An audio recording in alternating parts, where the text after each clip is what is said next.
Kathy Wood with Public Service and Agriculture at Clemson University. I'm here at the South Carolina Water Resources Conference in Columbia, South Carolina, and I have with me this afternoon our lunchtime speaker for our first session today, and it is Mr. Rudy Mancke. He's the naturalist in residence for the University of South Carolina, and he spoke to us about the role of nature, I believe, as far as the role of water, rather, in nature. So could you tell us a little bit about what your talk was about? Well, water is one of those things that, 80% of our body is water. So that means that we are just little packages of water with membranes around them. And it's one of those things that, you depend on for your livelihood. And water has so much of an effect on people's lives and on plants and animals in general. And we need to protect the water resources that we have in the state. Talked a little bit about how plants take water and carbon dioxide and make their own food, produce oxygen as a byproduct, and without those plants doing that, we wouldn't be here. I mean, the plants could live without us, but we could not survive without the plants. The fact that this natural system is a whole pile of connections and we're a part of that nature, not separate from it. I think that's a good message. We're part of something bigger than ourselves. We ought to be taking care of the system. Mm-hmm. Well, one of the things in speaking about the system that I understood that you talked about too was the importance of our natural resources management and the decision-making process as it relates to long-term. Can you tell us a little bit about your thoughts on that? Well, I've always thought that if you're in a position of authority and you're making decisions about natural resources or really about anything that affects large numbers of people, you want to make sure that you make decisions based on what's in the best interest of everybody, at least the largest number of people, for the longest period of time, not a small group of people for a short period of time. I've just always thought that doesn't make any sense, that you want to look long term.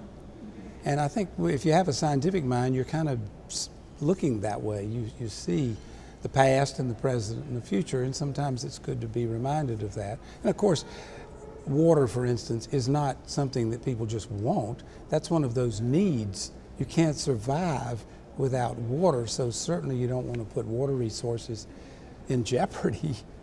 I mean, you would never want to satisfy a small number of people wanting something and then penalizing the needs of other people in the process. You can't do that. Why would anybody do something like that? And yet, sometimes, we do. We think short term. I think that's one thing about science that's fun. And years ago, someone said, and this is an interesting way to put it, I guess it'll be all right to say this, that everybody who's in a position of leadership, politics and otherwise, should be forced to take an astronomy course.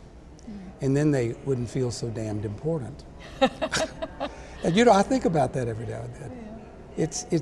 I'm important, and we are, and everybody's special, I know that. But I'm not any more special than you are or than the snake that I'm having in my hand. I think it's all of a part of a big system, and I think we're supposed to take care of it. I think that's our job, to be good stewards of the world around us. Not just thinking about myself, and now I have children and grandchildren. I look at the future now more than I ever have in my life. But as a naturalist, I've been kind of thinking long term for a long, long time.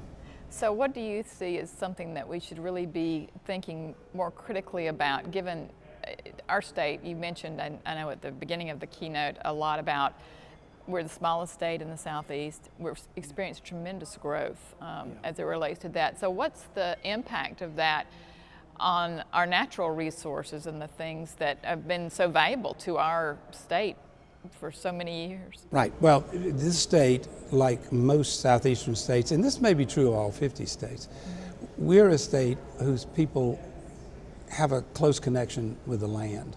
We've had this for a long, long time. Agricultural use of the land, hunting, fishing. I think protecting those natural resources that are less abundant, if we've got very little mountain territory, wouldn't it be nice maybe to protect good chunks of that? And we've taken steps to do that. We've lost some things, but you can't get that back. but we can make sure that we make decisions when we have smaller number of resources, protect those a little bit more. We've got bigger amounts, larger amounts of resource and material, then you can maybe use that a little bit. But you really want to be careful changing the world in a short period of time drastically. Slow and steady change. Nature is pretty resilient. I've been to Chernobyl. I've seen nature come back, and that was pretty horrific. Nature is very resilient. We're a part of that natural system, and if we can sort of factor in those kinds of notions to decisions, I think we'll be in better shape. We've got lots of problems and opportunities in the state of South Carolina. And sometimes I'm glad I'm not the one making the decisions, because it is hard. Because people do need to make a living, and they need to feed their families, and they need a place to live.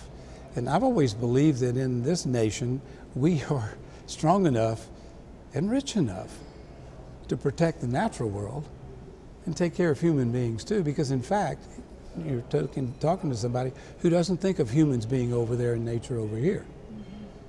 We're taking care of the system.